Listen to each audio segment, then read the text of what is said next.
Deseamos seguir considerando los temas de la familia en este curso básico y especialmente esta subcategoría de temas, el de la economía. Actualmente el tema que vamos a tratar es el número 8 o lección número 8 relacionada con la economía y la previsión, porque el prever o ver por anticipado una situación es uno de los elementos que justifica también una economía. Con el fin de tener una perspectiva más detallada e ilustrativa de este tema que trataremos en los próximos minutos, deseamos considerar la palabra del Señor en Segunda de Reyes, capítulo 4, y leeremos el versículo 1. Dice así: una mujer de las mujeres de los hijos de los profetas clamó a Eliseo diciendo: tu siervo, mi marido, ha muerto, y tú sabes que tu siervo era temeroso de Jehová, y ha venido el acreedor para tomarse 2 hijos míos por siervos. Esta era una situación límite, era realmente crítica la situación. Aquí había una familia con padre, madre e hijos. El padre fallece, posiblemente como resultado de una larga enfermedad. Se había endeudado la familia. Tras la muerte del padre y esposo no existía otro proveedor de recursos económicos para ese hogar, y las deudas no solamente se habían consolidado, sino que habían crecido. Y una costumbre de la época era obtener el pago de esa deuda por servicio, por trabajo.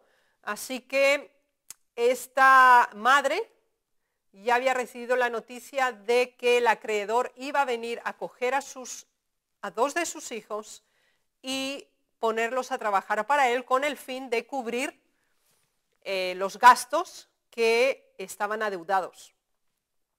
Y en esta situación límite, crítica, la única solución que ella ve es acudir al profeta Eliseo.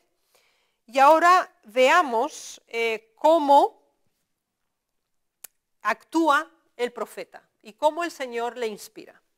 El versículo 2 dice: y Eliseo le dijo: ¿qué te haré yo? Así que, bueno, ¿qué esperas que yo haga?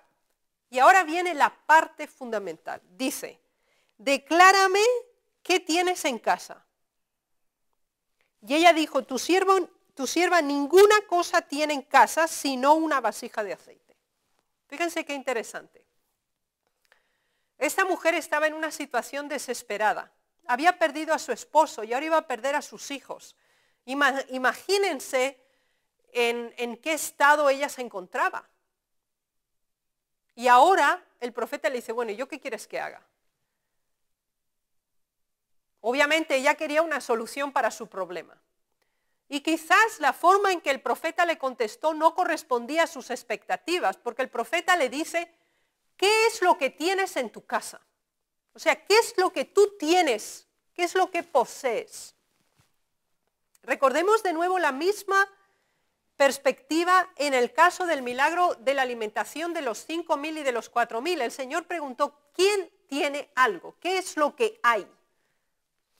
Y entonces ella se nota que está confusa porque su declaración es contradictoria, porque le dice: tu sierva ninguna cosa tiene. O sea, le dice: yo no tengo nada. Pero después le dice: tengo solo una cosa. Primero le dijo: no tengo ninguna, pero bueno, sí tengo. Le dijo: tengo una vasija de aceite. Y esto es muy importante en el análisis que vamos a hacer. Aquí nos damos cuenta de una situación desesperada, la que estamos tratando de Segunda de Reyes 4. En Segunda de Reyes se nos habla de una viuda que además estaba agobiada por los acreedores, que estaba a punto de perder también a sus 2 hijos. Y ella tenía deudas. Esa era una presión económica. Además de deudas, era viuda. Así que tenía una presión emocional. Ya no tenía esposo. Estaba sola y tenía que resolver todos los problemas. No tenía ningún otro medio de ayuda, ningún proveedor para la familia. Y además de eso, era madre de por lo menos 2 hijos que conocemos aquí, teniendo la idea ante ella de que se los iban a arrebatar, se los iban a sacar a sus hijos para poder cubrir la deuda. Así que era una madre en un estado no solamente de presión emocional, sino de gran presión psicológica. De hecho, con estos 3 elementos nos damos cuenta que ella estaba al borde de una crisis humana y económica. Ya no tenía esposo, los hijos los iba a perder y además tenía tantas deudas que no podía pagarlas. Por esa razón le iban a sacar a sus 2 hijos para que trabajaran. Ahora, cuando nosotros estamos en una situación límite como es esta, que económicamente, emocionalmente, psicológicamente estamos perturbados, estamos presionados, ¿cuál es el primer paso que nosotros debemos dar? Aquí tenemos el ejemplo. Ir al Señor. Ese es nuestro primer paso.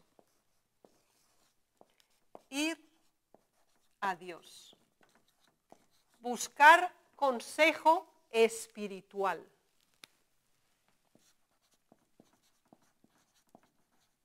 Buscar consejo espiritual.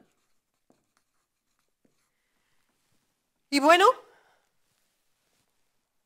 Eliseo, el profeta, le dice, ¿qué te voy a hacer yo? Tu esposo ya ha muerto, sobre esto no puedo hacer nada. Que tú tienes las deudas y yo no las puedo pagar. Tampoco él tenía el dinero.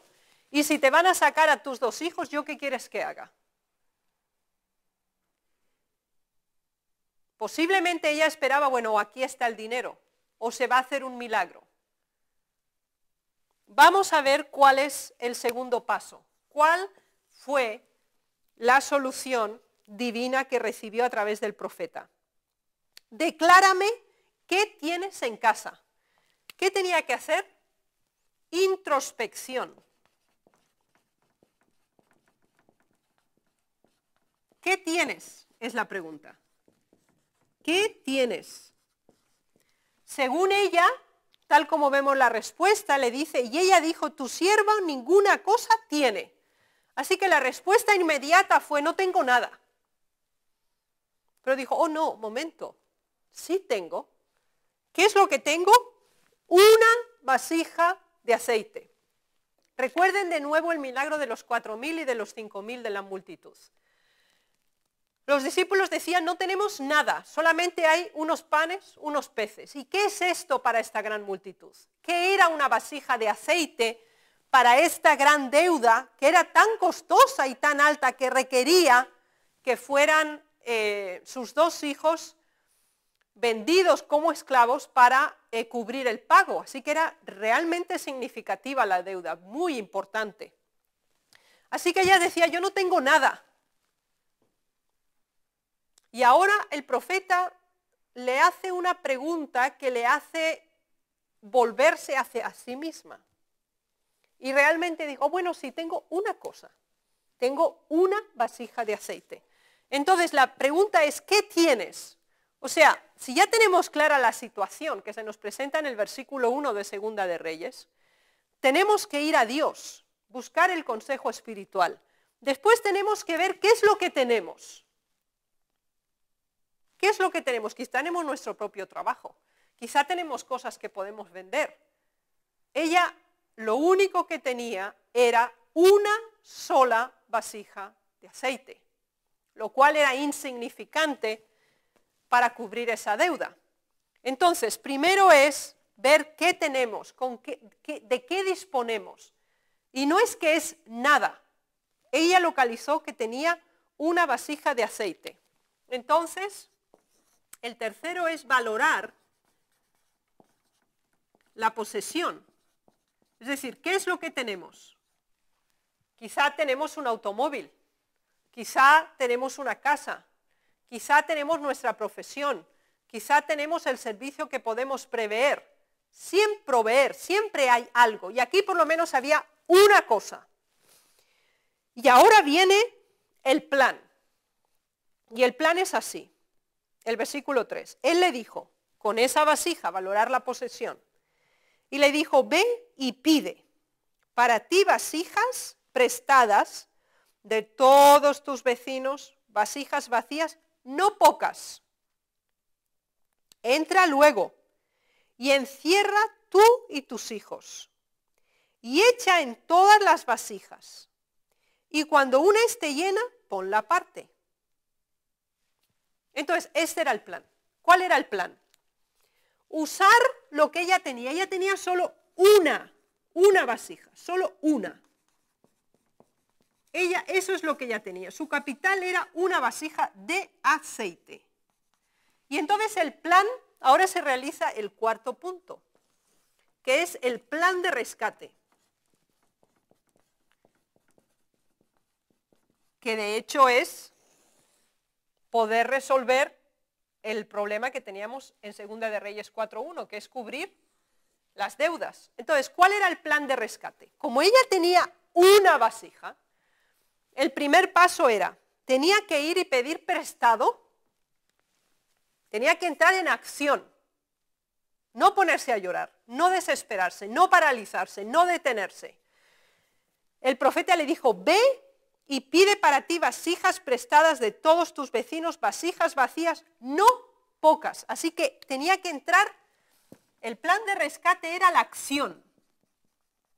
Ella tenía que ir al exterior y tenía que pedir, ella tenía una vasija y ella tenía que pedir muchas vasijas vacías. Fíjense qué interesante es esto. Ella tenía una vasija llena y ahora lo que ella tenía que pedir era muchas vasijas vacías. Cuando tuviera todas las vasijas, ese era el primer paso, ir al exterior, la acción. Después tenía que ir de la acción a la ejecución. Cuando había reunido todas las vasijas vacías que podía, tenía que ir a su casa, tenía que cerrar la puerta. Y ella y sus hijos tenían que coger de la vasija suya, que tenía aceite, echar sobre una vasija de las vacías. Cuando estaba llena, la ponían a un lado y llenaban la otra, y la otra, y la otra. Eso parecía algo muy extraño. Si era una vasija, ¿cómo iba a llenar muchas? Veamos qué ocurre. Versículo 5. Y se fue la mujer y cerró la puerta, encerrándose ella y sus hijos. Y ellos le traían las vasijas y ella echaba del aceite. Cuando las vasijas estuvieron llenas, dijo a un hijo suyo, tráeme aún otras vasijas. Y él dijo, no hay más vasijas. Recuerden lo que estudiamos en las primeras clases, que la familia es una asociación, es como una empresa. Aquí, ¿quiénes estaban ayudando en la resolución del problema? ¿Solo la madre? No, todos los miembros de esa familia, porque ahora solo estaban la madre y los hijos, el padre ya no estaba. ¿Y ahora qué? Ella y sus hijos, colaborando en conjunto. Así que en la ejecución está la coordinación de todos los miembros de la familia. No ocultemos a nuestros hijos cuando tenemos problemas económicos, expliquémosles y así ellos van a entender por qué hay que ahorrar, por qué tenemos que limitarnos, por qué tenemos que estrechar nuestros gastos. Y ahora con sus hijos, los hijos le están ayudando, aquí nos dice, ellos le ayudaron a recoger y ahora también le ayudaban a llenar y a traerle las otras vasijas. Y ahora ya se acabaron. Y ahora viene algo interesante. Y él dijo, no hay más vasijas. Entonces cesó el aceite. ¿Ya no había más vasijas? Se acabó el aceite. El aceite era primero una vasija y llenó muchísimas vasijas. Todas las que consiguieron. Bueno, entonces aquí ya lo habían ejecutado el plan, la casa estaba llena de vasijas con aceite. Y entonces ahora se van al profeta otra vez. El versículo 7, vino ella luego y lo contó al varón de Dios, el cual dijo, ve y vende el aceite y paga a tus acreedores y tú y tus hijos vivid de lo que quede. ¿Cuántas vasijas creen ustedes que llenaron? Centenares, yo creo. Porque ahora viene la redistribución. ¿Cómo iban a hacer? Y viene el quinto punto. Y entonces, ¿qué le dice el profeta? Ve y vende. Ahora tenía que vender. Y tenía que distribuirlo de dos maneras. El provecho, la ganancia, dice, paga a tus acreedores. Así que antes de gastar nada tenía que pagar las deudas. Eso es punto 1. Y después dice, y tus hijos vivid de lo que quede. Y de lo que quede, vivirían ella y sus hijos. Este es un milagro maravilloso. Pero no es de la nada. Ella tenía que identificar que tenía algo y con ese algo todos tenían que colaborar. Y el Señor hizo el milagro de la multiplicación. Pero el Señor no va a hacer algo que nosotros sí podemos hacer. Identificar lo que tenemos, administrar lo que tenemos, pagar nuestras deudas y prever lo que vamos a necesitar. Vayamos ahora al espíritu de profecía. En el Hogar Cristiano, páginas 360 y 361, se nos dice que deberíamos ahorrar sistemáticamente. El ahorro no debe ser ocasional, circunstancial o basado en la presión, sino que debería ahorrarse con sistema. Dice así, si usted hubiera economizado debidamente, podría disponer hoy de un capital para los gastos de emergencia y para ayudar a la causa de Dios. Cada semana debería poner en reserva una porción de su sueldo y no tocarla, a menos que fuera para hacer frente a una necesidad real o para devolverla al dador en ofrenda a Dios.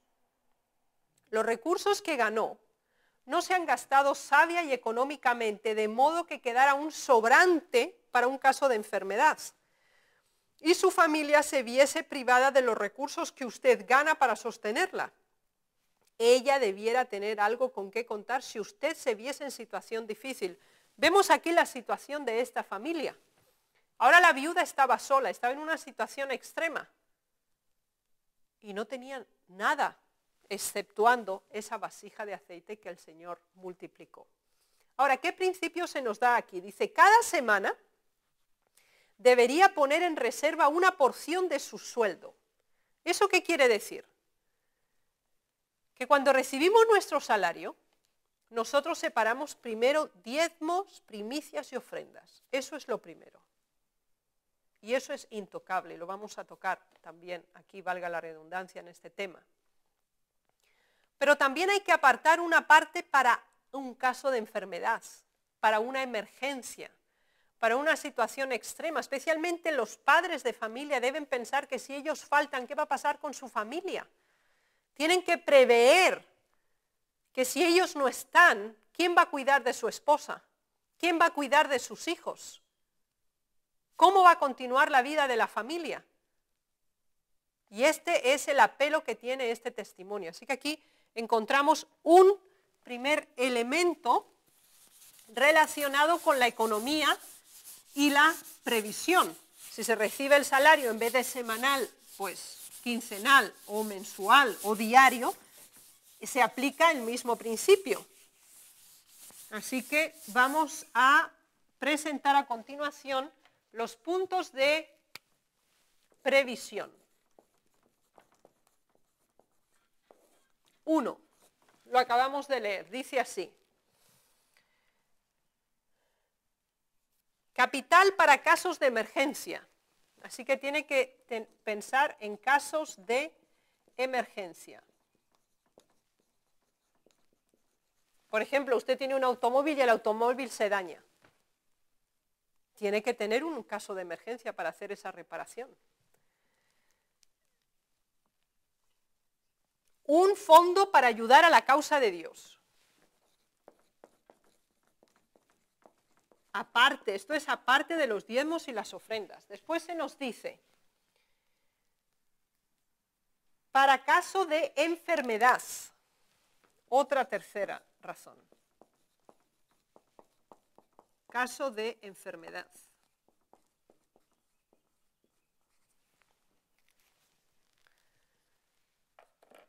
Y se nos dice, no tocar ese fondo. Dice, cada semana debería ponerse en reserva una porción. Esa es una porción del salario.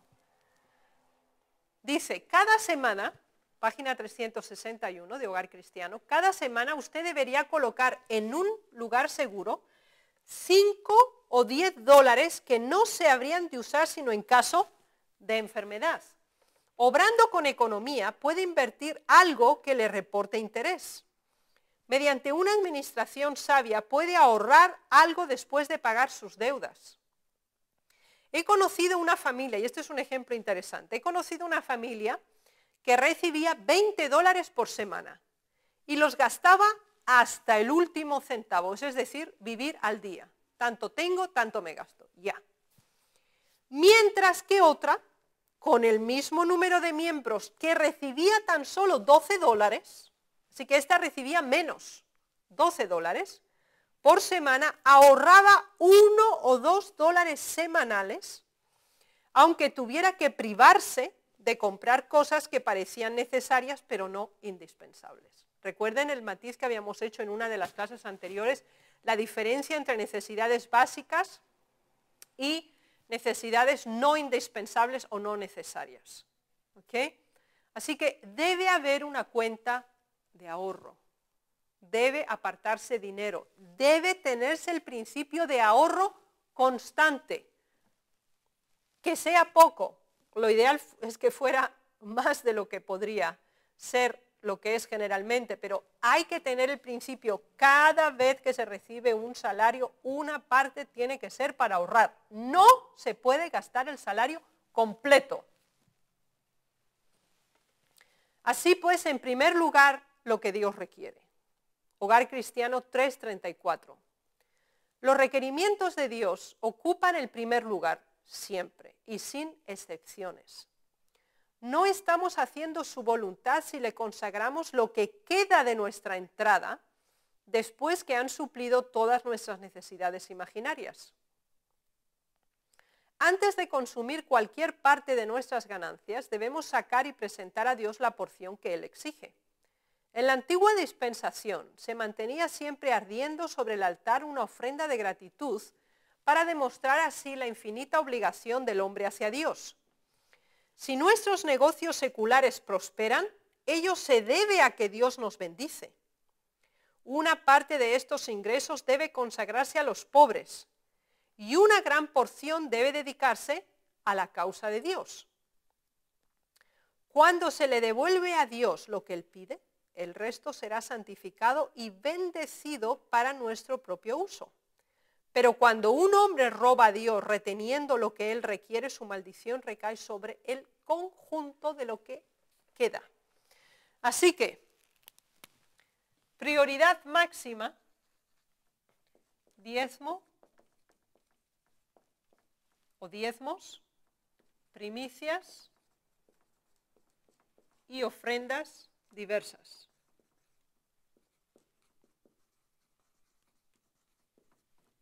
Esto es fijo. Este no es negociable, no es cuestionable.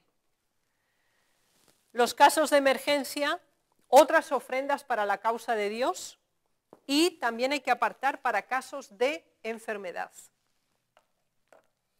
Debemos recordar a los pobres. Para que representemos el carácter de Cristo, toda partícula de egoísmo tendrá que ser expelida del alma. En el cumplimiento de la obra que Él confió a nuestras manos, será necesario que demos cada jota y tilde que podamos ahorrar de nuestros recursos. Llegarán a nuestro conocimiento casos de pobreza y angustia en ciertas familias. Y habrá que aliviar a personas afligidas y dolientes. Muy poco sabemos del sufrimiento humano que nos rodea por todas partes, pero Al tener oportunidad para ello, debemos estar listos para prestar inmediata asistencia a los que están bajo severa presión. Al despilfarrar dinero en lujos, se priva a los pobres de los recursos necesarios para suplirles alimentos y ropas. Lo gastado para complacer el orgullo en vestimenta, edificios, muebles y adornos, aliviaría la angustia de muchas familias pobres y dolientes. Los mayordomos de Dios han de servir a los menesterosos. De nuevo, se insiste en la valoración de los gastos que hacemos. Dice, lo que se gasta para el orgullo, para la vestimenta, para los edificios, para los muebles, para los adornos, que son innecesarios. Ese dinero debería ser puesto aparte y concederlo y darlo a aquellos que no tienen ni lo más imprescindible. Si tengo 2 pares de zapatos o 3, ¿por qué tengo que tener 20 pares de zapatos? 7 pares de zapatos cuando hay niños y adultos que no tienen zapatos o que nunca se han puesto zapatos en su vida. Por eso valoremos siempre la proporción y la necesidad. La costumbre de dar, que es fruto de la abnegación, ayuda en forma admirable al dador.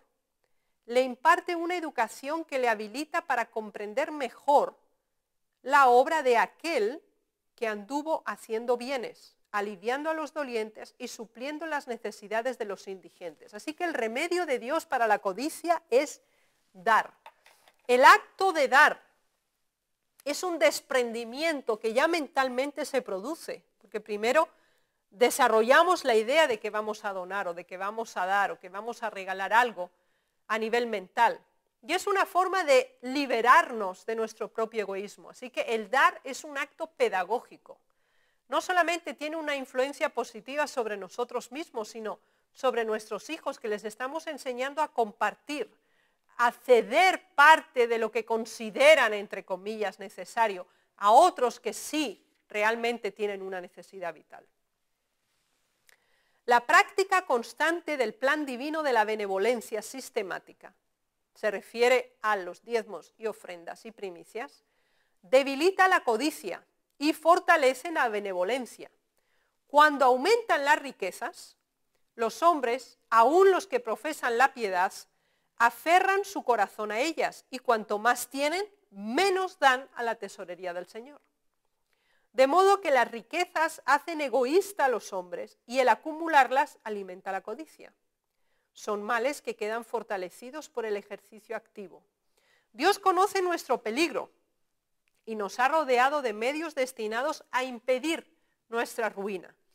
Requiere que practiquemos constantemente la benevolencia, a fin de que la fuerza del hábito de las buenas obras quebrante la fuerza del hábito adquirido en la dirección opuesta. Así que es un método pedagógico para la formación de nuestro carácter y la práctica del mandamiento amarte a ti mismo como a tus semejantes en el acto de dar. Al no preocuparme de yo tener más o de yo poseer o de cubrir mis necesidades, que ya son necesidades imaginarias, que no son reales ni en lo más mínimo vitales, en función de promover y ayudar a otros. Así que el Señor nos ayude a tener principios básicos relacionando la economía con la previsión. El Señor bendiga su palabra y bendiga todo esfuerzo en el favor de su causa. Es mi deseo y oración. Amén.